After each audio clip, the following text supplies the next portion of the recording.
Bonjour à tous, c'est Black Rider. Aujourd'hui, nous allons parler de Mew. Je fais une 5 degrés pour vous, j'espère qu'elles vous plairont.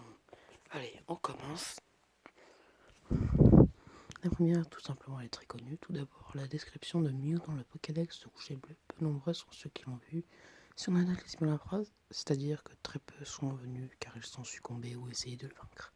Deuxième, si Mew pouvait se reproduire, mais qu'avec des Pokémon de son espèce, il posséderait donc de son propre groupe d'œufs, tout comme Métamorphe. Or, il n'y a plus qu'un seul Mew dans le Pokémon. Il serait donc le dernier de son espèce, sans avoir la possibilité de la perpétuer. Qu'adviendrait-il alors d'un œuf Mew? La troisième. Les entrées pour Mew et Arceus prétendent qu'elles sont les premières.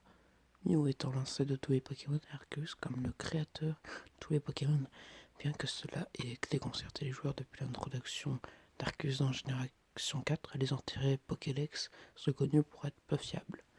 Mais au final, qui est le créateur des Pokémon? Cette question revient souvent aux oreilles des fans, mais cela reste encore un grand mystère.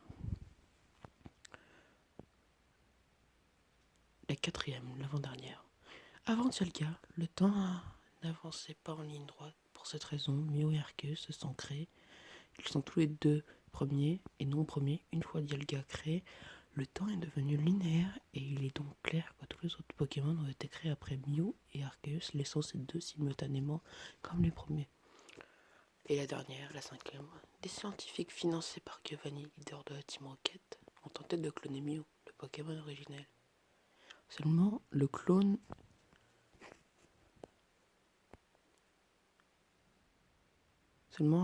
n'est pas identique et les chercheurs viennent de donner la vie à Mewtwo, destiné à devenir le super soldat personnel de Giovanni.